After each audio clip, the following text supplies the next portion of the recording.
الحمد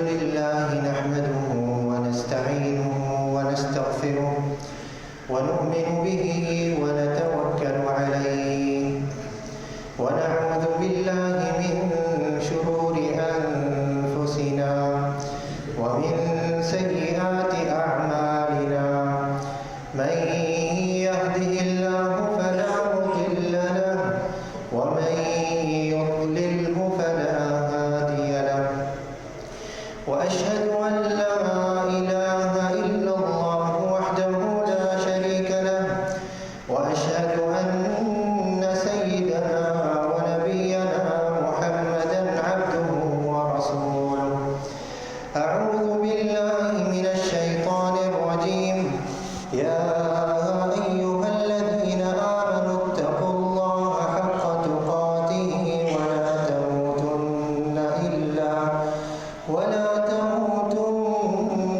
إلا وأنتم مسلمون يا أيها الناس اتقوا ربكم الذي خلقكم من نفس واحدة وخلق منها زوجها وبث منهما رجالا كثيرا ونساء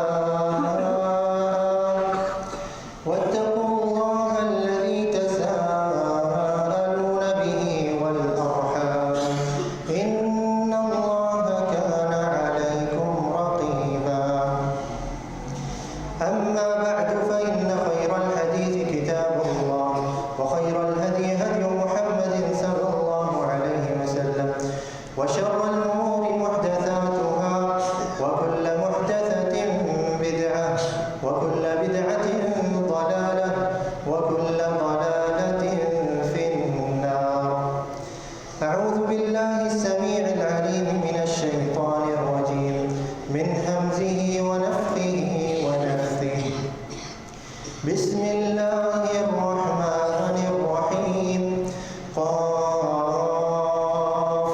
والقرآن المجيد بل عجبوا أن جاءهم منذر منهم فقال الكافرون هذا شيء عجيب أإذا متنا وكنا ترابا ذلك رجع بعيد قد علمنا ما تنقص الأرض منهم وعندنا كتاب حفيظ بل كذبوا بالحق لما جاءهم فهم في أمر مريج أفلم ينظروا إلى السماء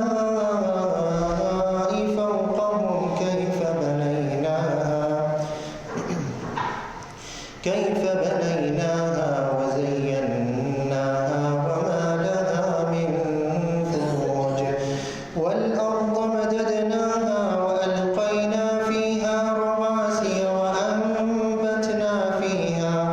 وأنبتنا فيها من كل زوج بهيج تبصرة وذكرى لكل عبد منيب ونزلنا من السماء ماء مباركا فأنبتنا به جنات وحب الحصيد والنخل باسقات لها طلع نضيد رزقا للعباد وأحيينا به بلدة ميتا كذلك الخروج كذبت قبلهم قوم نوح وأصحاب الرس وثمود وعاد وفرعون وإخوان لوط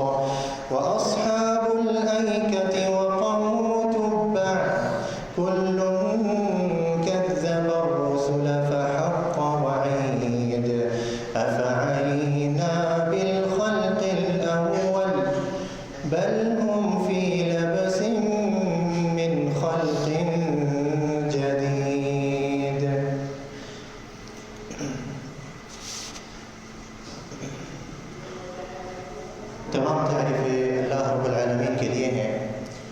جو تمام جہانوں کا پالنے والا ہے، جس نے کل کائنات بنائی ہے، تمام مخلوقات کو اس وحدہ لا شریک نے بنایا ہے، پیدا کیا ہے۔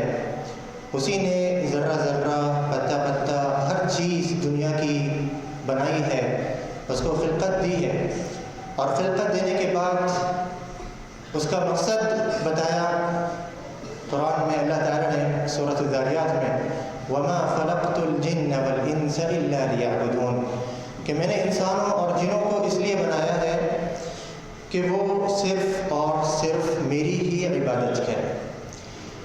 یہی آیت خلاصہ ہے ان آیات کا جو ابھی میں نے آپ کے سامنے سورہ قاف کی پڑھ کر سنائی ہیں، جو کہ نبی کریم صلی اللہ علیہ وسلم کی سنت میں ثابت ہے کہ آپ صلی اللہ علیہ وسلم اکثر و بیشتر جمعے کے خطبے کے اندر سورہ قاف پڑھا کرتے تھے۔ حتیٰ کہ ایک صحابی فرماتے ہیں کہ میں نے سورہ قاف نبی کریم صلی اللہ علیہ وسلم کی زبان مبارک سے سن کر جمعے کے خطبات میں یاد کری۔ اتنا آپ صلی اللہ علیہ وسلم سورہ قاف کی تلاوت جمعے کے خطبات میں فرمایا کرتے تھے۔ آج کا خطبے کا جو عنوان ہے، جو موضوع ہے، وہ ہے مسلک اہل حدیث۔ مسلک اہل حدیث، مختصر اس کی تعریف کہ اہل حدیث کب سے آئے، کہاں سے آئے اور کیوں آئے، اس کے بعد ان کے کیا نام ہیں، کیا القاب ہیں، کیا صفات ہیں، کیا ممیزات ہیں، کیا تخصصات ہیں، کس وجہ سے ان کو اہل حدیث کہا جاتا ہے اور کس وجہ سے ان کو دیگر ناموں سے پکارا جاتا ہے۔ تیسرے مرحلے میں آج کے خطبے کے اندر آپ کے سامنے مختصر چند شبہات یا چند اعتراضات یا باصح العبارہ چند افتراءات، یعنی کہ چند بہتان تراشیاں، اس کا جواب آپ کے سامنے پیش کروں گا۔ سب سے پہلے اہل حدیث کون ہیں، کہاں سے شروع ہوئے، یہ جاننے کے لیے سب سے پہلے ہمیں اس لفظ کو جاننا ہوگا۔ یہ لفظ اہل حدیث کیا ہے؟ ہم اکثر ہمارے مسلمان بھائی جو اس مسجد میں ہوں گے وہ اپنے آپ کو اہل حدیث کہلاتے ہوں گے، لیکن ہمیں یہ بات پتہ ہونی چاہیے کہ اہل حدیث کسے کہتے ہیں۔ کیا اہل حدیث صرف ایک ٹائٹل ہے جو ہم اپنے ماتھے پر چسپاں کر دیتے ہیں اور پھر جنت کا سرٹیفکیٹ اپنے ہاتھوں میں لے کر پھرتے ہیں کہ ہم جنتی ہیں اور ہمارے علاوہ کوئی جنت میں نہیں جائے گا؟ یا پھر اہل حدیث کیا ہے، کس چیز کا مطلب ہے، کس چیز کا معنی ہے، کس چیز سے ماخوذ ہے؟ حدیث قرآن میں اللہ تعالیٰ نے فرمایا کہ اللہ نزل احسن الحدیث، اللہ نزل احسن الحدیث، کہ اللہ ہی کی وہ ذات ہے جس نے سب سے اچھی حدیث نازل کری۔ اس آیت میں حدیث سے کیا مراد ہے؟ قرآن کریم۔ اس آیت میں حدیث سے مراد قرآن کریم ہے، کیونکہ حدیث عربی کا لفظ ہے اور عربی زبان کے اندر حدیث کہتے ہیں بات چیت کو، کلام کو، حوار کو۔ اور یہاں پر جس بات کی بات اللہ تعالیٰ نے ذکر فرمائی ہے قرآن میں، وہ قرآن کریم کی بات ہے، اللہ کے کلام کی بات ہے۔ وہ کلام جس کے بارے میں اللہ نے قرآن میں فرمایا اِنَّا نَحْنُ نَزَّلْنَا الذِّكْرَ وَإِنَّا لَهُ لَحَافِظُونَ، ہم نے ہی اس ذکر کو نازل کیا ہے اور ہم ہی اس کی حفاظت کریں گے۔ تو سب سے پہلے حدیث کے اندر کیا چیز آئی؟ قرآن کریم۔ اس کے بعد یا اس کے ساتھ ساتھ حدیث کے اندر جو چیز شامل ہوتی ہے وہ ہے ہمارے نبی کریم صلی اللہ علیہ وسلم کے فرمودات، آپ کے اقوال، آپ کی باتیں اور آپ کے اقوال، آپ کا کردار، آپ کا اسوہ حسنہ۔ تیسرا اعتقادات، عقیدہ، جو ہم دل کے اندر عقیدہ بناتے ہیں، کسی چیز پر یقین کرتے ہیں، اس کو عقیدہ کہا جاتا ہے۔ دل میں ہمارے ہے کہ اللہ ایک ہے، یہ ہمارا عقیدہ ہے۔ دل میں ہمارے ہے کہ ہمارے نبی محمد صلی اللہ علیہ وسلم ہمارے لیے نبی اور پیغمبر ہیں، یہ ہمارا عقیدہ ہے۔ دل میں ہمارے ہے کہ اللہ کے علاوہ کوئی ایسی ذات نہیں جس سے فریاد رسی کی جا سکے، جس کی عبادت کی جا سکے، جس کے سامنے ہاتھ پھیلائے جا سکے، جس کے سامنے جھکا جا سکے۔ یہ ساری چیزیں ہمارا عقیدہ ہے۔ اس عقیدے کی بنیاد پر ہم یہ تو اقوال باتیں کرتے ہیں، اور اسی عقیدے کی بنیاد پر ہم کردار اپناتے ہیں، اعمال کرتے ہیں۔ تو یہ حدیث ہے، نبی کریم صلی اللہ علیہ وسلم کی باتیں، آپ کے کام، آپ کے اعتقادات، یہ نبی کریم صلی اللہ علیہ وسلم کی حدیث ہے۔ تو حدیث دو چیزوں کا نام ہوا، ایک اللہ کی طرف منسوب، دوسرا ہمارے نبی کریم صلی اللہ علیہ وسلم کی طرف منسوب۔ اس چیز کا مجموعہ حدیث کہلاتا ہے، اور ہم ہیں اہل حدیث۔ اہل حدیث، اہل کا معنی ہے ماننے والے، ماننے والے، اہل ماننے والے۔ اب ہم مانتے ہیں اللہ کے کلام کو، قرآن کریم کو، اور مانتے ہیں نبی کریم صلی اللہ علیہ وسلم کی باتوں کو، آپ کے اعمال کو، آپ کے عقائد کو۔ اس کی وجہ سے ہمیں کہا گیا اہل حدیث۔ دنیا میں، دنیا کے کسی بھی کونے میں کوئی بھی شخص ہوتا ہے، وہ کہتا ہے کہ میں اللہ کو مانتا ہوں، اللہ کی باتوں کو مانتا ہوں، اللہ کے فرمودات کو مانتا ہوں، اس پورے کے پورے قرآن کریم کو مانتا ہوں، اس پر عمل کرتا ہوں، اس کے مطابق عقیدہ رکھتا ہوں۔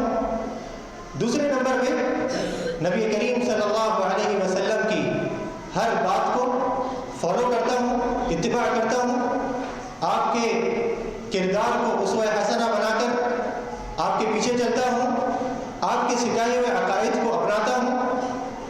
ہر وہ شخص جو ان دو چیزوں کو اپنا لے گا، دنیا کے کسی بھی کونے میں ہوگا، وہ کون ہوگا؟ وہ اہل حدیث ہوگا، چاہے وہ اپنے آپ کو اہل حدیث کہلوائے یا نہ کہلوائے، چاہے وہ اپنے آپ کو اہل حدیث کہلوائے یا نہ کہلوائے، وہ اگر ان دو چیزوں کا پابند ہے تو وہ اہل حدیث ہے۔ اور اگر کوئی شخص کہتا ہے کہ میں اہل حدیث نہیں ہوں، تو گویا وہ ان دو چیزوں کا یا ان میں سے کوئی ایک چیز کا انکار کر رہا ہے، یا تو وہ یہ کہہ رہا ہے کہ میں اللہ کے قرآن کو نہیں مانتا، یا پھر وہ یہ کہہ رہا ہے کہ میں قرآن کو مانتا ہوں، اللہ کے نبی صلی اللہ علیہ وسلم کے سکھائے ہوئے دین کو نہیں مانتا۔ ان دو چیزوں میں سے کسی ایک کا انکار لازم ملزوم ہے۔ اس کا معنی ہوا کہ ہر وہ شخص دنیا کے اندر اپنے آپ کو کچھ بھی کہلواتا ہو، کہیں پر بھی رہتا ہو، اگر وہ ان دو چیزوں کا پابند ہے تو وہ ہمارا اہل حدیث بھائی ہے، چاہے وہ اپنا نام اہل حدیث رکھے کہ نہیں رکھے۔ سوال یہ پیدا ہوتا ہے، بہت سے لوگ کہتے ہیں کہ اہل حدیث یہی اگر مسلک حق ہے اور اہل حدیث کا یہی معنی ہے کہ قرآن اور سنت کو فالو کرنا، تو اہل حدیث تو اس زمانے کی پیداوار ہے، اس زمانے میں ایجاد ہوئے۔ انگریز آئے سرزمین ہندوستان میں، انہوں نے ان کی بنیاد رکھی، اس سے پہلے ان کا وجود نہیں تھا۔ یہاں پر ہمیں جاننا پڑے گا کہ اہل حدیث کی ابتدا کہاں سے ہوئی، اہل حدیث کہاں سے شروع ہوئے۔ اس کے جواب میں مختصر، جب آپ کو یہ بات پتہ لگ گئی کہ اہل حدیث کہتے کسے ہیں، تو یہ بات آسانی سے سمجھ میں آ جائے گی کہ اہل حدیث کی ابتدا کب ہوئی۔ اگر ہم کہیں گے کہ اہل حدیث کی ابتدا اس زمانے سے ہوئی، یا آج سے 100 سال پہلے ہوئی، یا 2-3 صدیوں پہلے ہوئی، تو اس کا مقصد یہ بنے گا، اس کا معنی یہ بنے گا کہ آج سے 3 صدیاں پہلے دنیا میں اللہ کے کلام کو ماننے والے لوگ نہیں تھے، یا پھر اللہ کے رسول صلی اللہ علیہ وسلم کے فرمودات کو ماننے والے نہیں تھے۔ اور کیا کوئی مسلمان ایسا سوچ سکتا ہے کہ اس زمانے میں تو ایسے لوگ پائے جاتے ہیں جو اللہ اور اس کے رسول صلی اللہ علیہ وسلم کی باتوں کو مانتے ہیں، اور آج سے 300 سال پہلے ایسے لوگ موجود نہیں تھے جو اللہ اور اس کے رسول صلی اللہ علیہ وسلم کی باتوں کو مانتے ہیں؟ ایسا میں سمجھتا ہوں کوئی بھی مسلمان نہیں سوچ سکتا ہے سوائے اس شخص کے جس کے دل کو اللہ نے کالا کر دیا ہو، جس کے دل پر اللہ نے مہر لگا دی ہو، اور اس کے بعد اس کے لیے پلٹ کے آنا راہ ہدایت کی طرف ناممکن ہو۔ تو کوئی ایسا مسلمان نہیں جو مسلمان حالت اسلام میں ہو اور وہ یہ عقیدہ رکھتا ہو۔ اور جب ایسا ناممکن ہے کہ 3 صدیاں پہلے ایسے لوگ نہ ہوں جو اللہ اور اس کے رسول صلی اللہ علیہ وسلم کے فرمودات کو مانتے ہوں یا نہ مانتے ہوں، تو یہاں سے ہمیں یہ بات پتہ لگ جائے گی کہ اہل حدیث 3 صدیاں پہلے شروع نہیں ہوئے، بلکہ جب سے ہیں، جب سے اللہ اور اس کے رسول صلی اللہ علیہ وسلم کو ماننے والے لوگ دنیا میں موجود ہیں۔ اللہ اور اس کے رسول صلی اللہ علیہ وسلم کے ماننے والے لوگ جب سے دنیا میں موجود ہیں، جب سے اہل حدیث موجود ہیں۔ کب سے موجود ہیں اس امت محمدیہ کے اندر اللہ اور اس کے رسول صلی اللہ علیہ وسلم کو ماننے والے؟ جب سے صحابہ پیدا ہوئے، جب سے نبی صلی اللہ علیہ وسلم نے صفا کی پہاڑی پر چڑھ کر کے توحید کا پرچم لہرایا، اور آپ کے پیچھے جوق در جوق لوگ مسلمان ہوئے، یہ سب کے سب اللہ اور اس کے رسول صلی اللہ علیہ وسلم کو ماننے والے لوگ تھے، یعنی کہ حدیث کو ماننے والے لوگ تھے۔ حدیث جو کہ قرآن اور نبی صلی اللہ علیہ وسلم کی باتیں۔ اس کا مقصد ہے اہل حدیث کی ابتدا صحابہ کرام کے دور سے ہوئی۔ صحابہ کرام نے، بلکہ آپ سے پہلے نبی کریم صلی اللہ علیہ وسلم نے اس جماعت کی بنیاد رکھی۔ اہل حدیث کی جماعت کی بنیاد رکھنے والے ہمارے نبی کریم صلی اللہ علیہ وسلم ہیں۔ کیوں؟ کیونکہ اہل حدیث کا دستور منشور وہی ہے جو اللہ کے رسول صلی اللہ علیہ وسلم نے بتایا۔ تو جو اللہ کے رسول صلی اللہ علیہ وسلم نے دستور، شریعت، منشور بتائی، اس کو جو بھی اپناتا ہے وہ اہل حدیث ہے۔ اور جو شخص اپنا نام اگر رکھے اہل حدیث اور اس دستور کو نہ اپنائے، نبی کریم صلی اللہ علیہ وسلم کی سنتوں کو چھوڑ دے، آپ کے طریقے کو چھوڑ دے، آپ کے طریقے سے روگردانی کرے، یا اللہ کے کلام کا انکار کرے، یا کلام کی اتباع کرنے کا انکار کرے، یہ شخص چاہے اپنے آپ کو اہل حدیث کہلوائے وہ اہل حدیث نہیں ہو سکتا۔ یہ جو میں نے بات کری، اس بات سے دو چیزیں آپ کو پتہ لگیں گی۔ ایک تو وہ شک اور شبہ دور ہوگا جو غیر اہل حدیثوں کے بارے میں سوچتے ہیں، جس کی وضاحت میں نے ابھی کری۔ دوسرا، آپ کو یہ پتہ لگے گا کہ اہل حدیث یہ صرف نام نہیں ہے، اہل حدیث صرف نام نہیں ہے بلکہ کام ہے، اعتقاد ہے، عمل ہے، اخلاق ہے، کردار ہے، قول ہے، اس کے مطابق اپنی زندگی بسر کرنا ہے، نہ کہ میں اپنا نام اہل حدیث رکھ دوں اور کام حدیث کے مخالف کروں۔ ایسا شخص اہل حدیث کہلانے کے لائق نہیں۔ تو حدیث اللہ اور اس کے رسول صلی اللہ علیہ وسلم کی بات ہوئی اور اہل حدیث ان باتوں کو ماننے والے ہوئے۔ اس کی مزید وضاحت کہ کس طریقے سے یہ اہل حدیث جماعت جو صحابہ سے ابتدا ہوئی آج تک چلی، تھوڑے سے اور مختصر جملوں کے اندر ہوگی۔ اب غور کریں تاریخ پر۔ کسی بھی جماعت کی حقیقت کو جاننے کے لیے آپ ان کی ہسٹری پڑھیں، ان کی تاریخ پڑھیں۔ آپ غور کریں صحابہ کی جماعت پر۔ صحابہ کے درمیان کوئی فرقہ تھا؟ کوئی فرقہ نہیں تھا۔ صحابہ کے درمیان کوئی پارٹی بازی تھی؟ کوئی پارٹی بازی نہیں تھی۔ سب نبی کریم صلی اللہ علیہ وسلم کے فالوورز تھے۔ صحابہ کے آخری دور میں، تابعی کے شروع کے زمانے میں، کچھ لوگ آئے جنہوں نے خروج کی بنیاد ڈالی۔ خوارج فرقہ نکلا، خوارج فرقہ۔ خارجی فرقہ اس کو کہتے ہیں جو دو چیزوں میں سے کوئی ایک چیز کر بیٹھے یا دونوں کر بیٹھے، یا تو وہ اللہ اور اس کے رسول صلی اللہ علیہ وسلم کی اطاعت کو چھوڑ دے، یا پھر اس اطاعت کا پابند کروانے والا حاکم شریعت اس کی مخالفت کر بیٹھے، شریعت کے کاموں میں اس کی اطاعت چھوڑ دے، جس چیز کا وہ حکم دے اللہ اور اس کے رسول صلی اللہ علیہ وسلم کے حکم کے مطابق اس کا انکار کر دے۔ اس لیے نہیں کہ شریعت کا حکم ہے، بلکہ اس لیے کہ یہ حاکم کا حکم ہے، چھوڑ بیٹھے۔ اس کو کہا جاتا ہے خارجی۔ خوارج کی ابتدا سب سے پہلے ہوئی نبی کریم صلی اللہ علیہ وسلم کے زمانے میں۔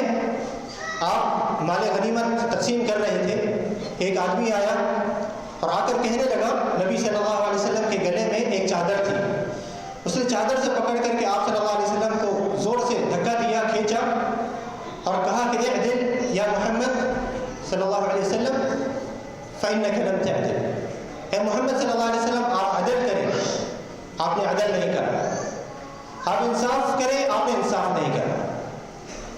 آپ صلی اللہ علیہ وسلم نے فرمایا کہ وہی حق، تمہاری بربادی ہو، اگر میں انصاف نہیں کروں گا تو پھر کون کرے گا؟ برابر میں حضرت عمر فاروق کھڑے تھے، کہا کہ نبی صلی اللہ علیہ وسلم مجھے اجازت دیں، میں اس کی گردن اڑا دوں، یہ منافق معلوم ہوتا ہے۔ آپ نے کہا کہ نہیں، اس کی پشت سے، اس کی نسل سے ایسے لوگ آئیں گے جو اتنا قرآن پڑھنے والے ہوں گے کہ تمہارا قرآن پڑھا جانا ان کے آگے کم سمجھا جائے گا۔ تمہارا کون؟ صحابہ۔ تمہارا قرآن پڑھا جانا کم سمجھا جائے گا، تمہاری نمازیں پڑھنا ان کی نمازوں کے آگے کم سمجھا جائے گا۔ اتنے ظاہری طور پہ تقوی اور زہد کے مالک ہوں گے، لیکن لا یجاوز ایمانہم حناجرہم، ان کا ایمان ان کے گلے سے نیچے نہیں اترے گا، یعنی کہ ان کے اندر ایمان نہیں ہوگا، ظاہری باتیں بہت ہوں گی۔ یہ خروج کی ابتدا تھی۔ غور کرنے کی بات یہ ہے کہ جب یہ جماعت نکلی تو صحابہ ان کے مقابلے میں ایک الگ جماعت سمجھے جانے لگے یا اپنی ہی جماعت میں رہے؟ صحابہ وہی جماعت پہ رہے. اس جماعت سے کون نکلا؟ خوارج نکلے. صحابہ اپنی جگہ پر باقی رہے کہ ہم قرآن اور سنت کے فالوورز ہیں، ہم نے اس سے ہٹنا نہیں ہے. کچھ ہی عرصے کے بعد شیعوں کی جماعت نکلی جنہوں نے حضرت علی کے بارے میں غلو کیا اور حضرت علی کو اپنے کمانڈر کی لیڈنگ میں خدا بنا کر بیٹھا دیا اور کہا کہ آپ ہی وہ ہیں جس کے علاوہ ہمارا کوئی معبود نہیں ہے. حضرت علی فوراً سمجھ گئے کہ یہ مسلمانوں کو گمراہ کرنے کے لیے آئے ہیں، مسلمانوں کا عقیدہ بگاڑنے کے لیے آئے ہیں. ان کو حکم دیا گیا کہ ان کو سزا دی جائے. اب سوال پھر پیدا ہوتا ہے کہ ایک اور فرقہ آیا، شیعہ. کیا ان کے مقابلے میں صحابہ نے الگ سے کوئی جماعت بنائی؟ نہیں بنائی. وہ اپنی جماعت پہ باقی رہے، قرآن اور سنت کو ماننے والے، اہل حدیث، حدیث کو ماننے والے، قرآن اور حدیث، اس سے نہیں ہٹے. تھوڑا سا اور آگے بڑھے، جہمی پیدا ہو گئے. جہم بن صفوان کی کمانڈنگ میں کہا کہ ہم اللہ کی صفات کو نہیں مانتے. اللہ نہ دیکھتا ہے، نعوذ باللہ، اللہ نہ سنتا ہے، اللہ کے نہ ہاتھ ہیں، اللہ نہ کسی چیز کا علم رکھتا ہے جب تک وہ چیز ہو نہ جائے. اس قسم کے ہزاروں عقائد مسلمانوں میں پھیلانے لگے.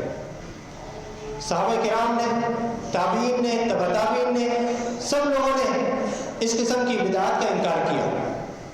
لیکن آخر میں پھر وہی سوال، کیا ان لوگوں نے کوئی اور نئی جماعت بنا لی؟ کوئی جماعت نہیں بنائی. وہ اہل حدیث کے اہل حدیث رہے، اس سے ہٹے نہیں. اور آگے بڑھیے، 4 صدیاں گزرنے کے بعد، 4 صدیاں یعنی کہ 400 سال گزرنے کے بعد صوفیت کی ابتدا ہوئی. برصغیر میں کہا جاتا ہے کہ یہاں پہ اسلام صوفیہ نے پہنچایا، معین الدین چشتی نے پہنچایا یا اجمیری صاحب نے پہنچایا. آپ ہسٹری جا کر کے پڑھیں کہ ان کی تاریخ پیدائش کب کی ہے، ان کی تاریخ پیدائش کب کی ہے، یہ کون سے زمانے کے ہیں. سرزمین ہندوستان پہ بر صغیر میں جو اسلام پہنچا وہ صحابہ کے دور میں پہنچا. جس زمانے میں ان اکابر ہستیوں کی پیدائش تک نہیں ہوئی تھی، ان کا وجود تک نہیں تھا، تو پھر ان کے ذریعے ہندوستان میں یا بر صغیر میں اسلام کیسے پہنچا ہوگا؟ وہ تو موجود ہی نہیں تھے دنیا میں، وہ تو پیدا ہی نہیں ہوئے تھے. 400 سال کے بعد صوفیت کی ابتدا ہوئی، غلو ہوا، عبادات نئے نئے طریقے سے بنائے گئے عبادات کے، چشتیت، قادریت، سہروردیت، نقشبندیت، مختلف طریقے جن کو آپ لوگ مجھ سے زیادہ جانتے ہوں گے. ہر کسی کا طریقہ دوسری جماعت کے طریقے سے الگ ہوتا ہے عبادت کا. ہمارے نبی صلی اللہ علیہ وسلم نے ایک طریقہ سکھایا ہمیں. اگر یہ حق ہوتا، یہ ساری جماعتیں حق ہوتی تو ایک ہی چیز پر گامزن ہوتے ہیں، لیکن الگ الگ راہیں کیوں؟ چشتی بھی حق، قادری بھی حق، سہروردی بھی حق، نقشبندی بھی حق. چاروں کے الگ الگ طریقے، درود کا الگ طریقہ، نماز کا الگ طریقہ، ہر چیز کا الگ الگ طریقہ. یہ الگ طریقے ہونے کے باوجود ایک راہ پر کیسے ہو سکتے ہیں؟ الغرض یہاں پر وہ سوال پیدا ہوتا ہے کہ جو لوگ چوتھی صدی ہجری کے اندر یا 5ویں صدی ہجری کے اندر موجود تھے جب صوفیہ کی ابتدا ہوئی، تو کیا انہوں نے ان کے مقابلے میں کوئی نئی جماعت بنا لی؟ وہ اپنی جماعت پر گامزن رہے، اور یہی اہل حدیثوں کی جماعت آج تک چلی آ رہی ہے. آج تک چلی آ رہی ہے، آج تک وہ اپنے اصولوں کے اوپر گامزن ہے کہ ہم نے اطاعت کرنی ہے اللہ کی اور اس کے رسول صلی اللہ علیہ وسلم کی. ویسے اطاعت کرنی ہے جیسے ہمارے اسلاف نے اطاعت کی، جیسے صحابہ کرام نے نبی کریم صلی اللہ علیہ وسلم سے سیکھا اور ہم تک پہنچایا، ویسے ہی ہم نے اس دین کو اپنانا ہے. تو یہ دین اور یہ جماعت آج تک الحمدللہ ویسے کے ویسے ہی پہنچ رہا ہے جیسا کہ صحابہ کرام کے زمانے میں تھا۔ دعا ہے اللہ تعالیٰ سے کہ اللہ تعالیٰ ہمیں صحیح چیز پر رہنے کی اور صحیح چیز سمجھنے کی توفیق عطا فرمائے۔ اقول قولی ھذا واستغفر اللہ لی ولکم ولسائر المسلمین من کل ذنب فاستغفروه انه هو الغفور الرحیم۔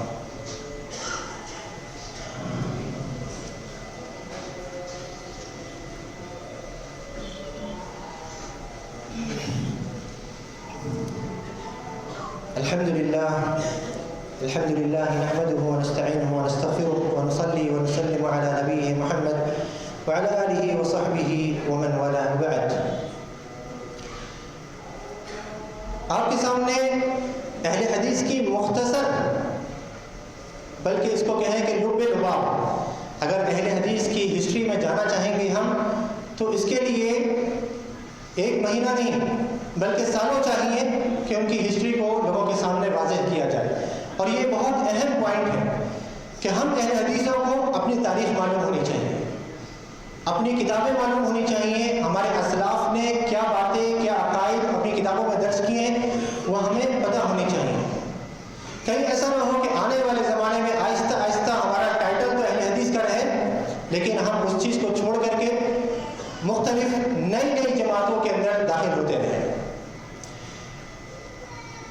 خطبے کا دوسرا پہلو یا تیسرا پہلو جس کا شروع میں نے آپ کے سامنے ذکر کیا کہ چند شکوک و شبہات جو اہل حدیثوں کے بارے میں ذکر کیے جاتے ہیں، ہزاروں کی تعداد میں ہیں، لیکن جو آج کل میڈیا کے اوپر زیادہ گردش کر رہے ہیں ان میں سے ایک یہ کہا جاتا ہے کہ اہل حدیث یہ جماعتیں ہیں جو ہم نام سنتے ہیں اس زمانے کے اندر، یہ فلاں اہل حدیث جماعت، یہ فلاں اہل حدیث جماعت، یہ فلاں اہل حدیث جماعت، کہا جاتا ہے کہ یہ جماعتیں اہل حدیث ہیں صرف۔ اور پھر دیکھا جاتا ہے کہ ان جماعتوں کی ابتدا کب ہوئی، اور جب وہ تاریخ کے پرچے کھولتے ہیں تو ان کو ملتا ہے کہ کسی جماعت کی ابتدا 100 سال پہلے ہوئی، کسی جماعت کی ابتدا 200 سال پہلے ہوئی، کسی جماعت کی ابتدا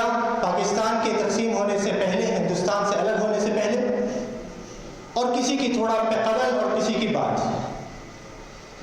اب جو مخالفین ہیں وہ کہتے ہیں دیکھو تمہاری کتابوں میں لکھا ہوا ہے کہ اس جماعت کے بانی فلاں ہیں، اور وہ کون سی صدی کے ہیں؟ 12ویں صدی ہجری کے ہیں، 13ویں صدی ہجری کے ہیں۔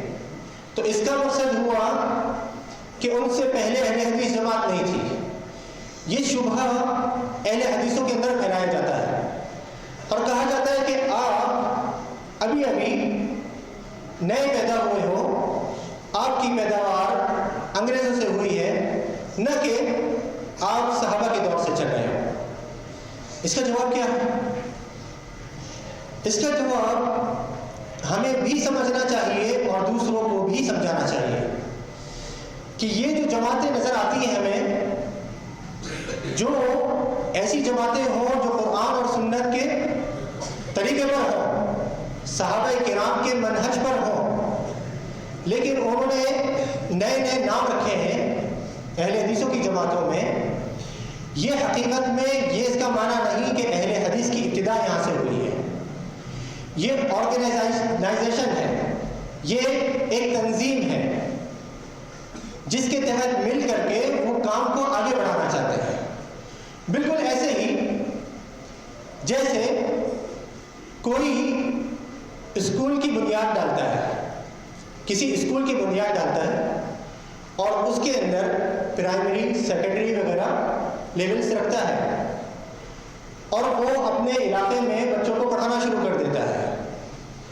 جو سلیبس وہ پڑھا رہا ہے، جو سائنس، میتھمیٹک، دوسری اور تمام سبجیکٹ سلیبس کے پڑھا رہا ہے، کیا اس کا معنی یہ ہے کہ یہ سلیبس کی بنیاد اس اسکول کے فاؤنڈر نے رکھی ہے، اس اسکول کے پرنسپل نے رکھی ہے؟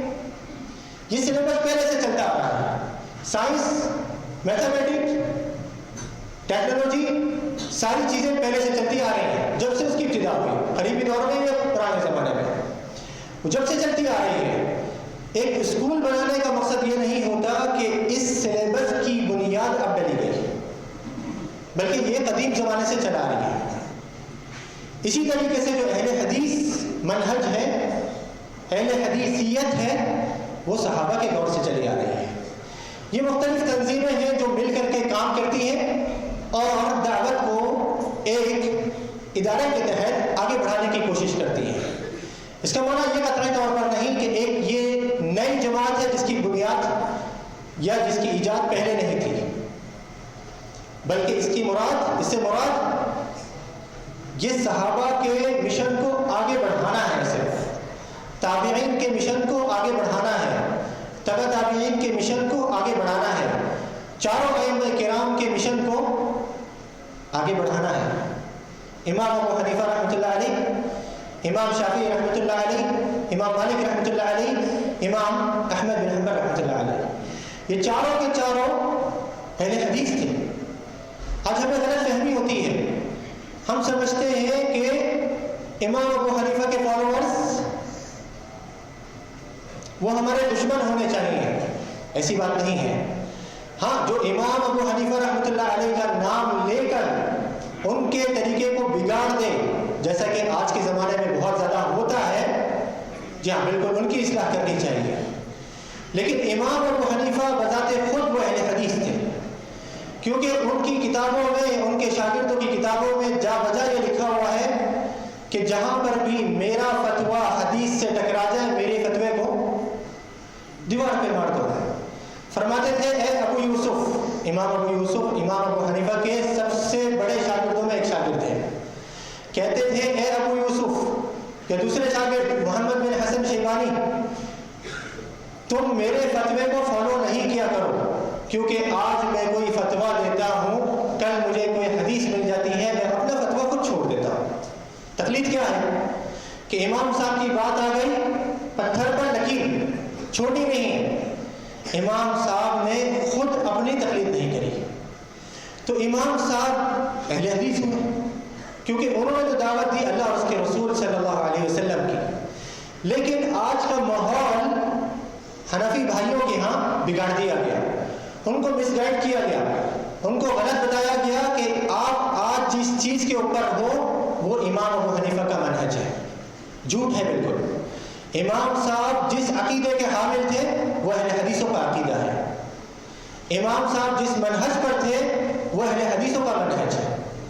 لیکن افسوس کی بات یہ ہے کہ ہم اہل حدیثوں کو بھی نہیں پتہ ہوتا کہ امام ابو حنیفہ رحمۃ اللہ علیہ نے اپنی کتابوں میں کیا باتیں ذکر کری ہیں، اور اس سے بڑھ کر کے افسوس کی بات یہ ہے کہ جو اپنے آپ کو حنفی کہتے ہیں ان کو امام صاحب کی کتابوں کا نہیں پتہ ہوتا، نہ امام صاحب کے جو بڑے بڑے اکابر شاگرد ہیں ان کی کتابوں کا پتہ ہوتا۔ تو دعا ہے اللہ تعالیٰ ہمیں سیدھے راہ پر چلائے، سیدھی راہ پر گامزن رکھے اور صحیح راہ پر چلنے کی توفیق عطا فرمائے۔ اللہ تعالیٰ ہمارے نبی کریم صلی اللہ علیہ وسلم کے اوپر لاکھاں درود بھیجے، آپ کے اوپر صلاۃ و سلام بھیجے۔ اللہم صلی علی محمد وعلی آل محمد کما صلیت علی ابراہیم وعلی آل ابراہیم انک حمید مجید۔ اللہم بارک علی محمد وعلی آل محمد کما بارکت علی ابراہیم وعلی آل ابراہیم انک حمید مجید۔ ربنا آتنا في الدنيا حسنة وفي الآخرة حسنة وقنا عذاب النار۔ ربنا ظلمنا أنفسنا وإن لم تغفر لنا وترحمنا لنكونن من الخاسرين۔ ربنا اغفر لنا ولإخواننا الذين سبقونا بالإيمان ولا تجعل في قلوبنا غلا للذين آمنوا ربنا إنك رؤوف رحيم۔ ربنا اغفر لنا ولإخواننا الذين سبقونا بالإيمان ولا تجعل في قلوبنا غلا للذين آمنوا ربنا إنك رؤوف رحيم۔ ربنا آتنا في الدنيا حسنة وفي الآخرة حسنة وقنا عذاب النار۔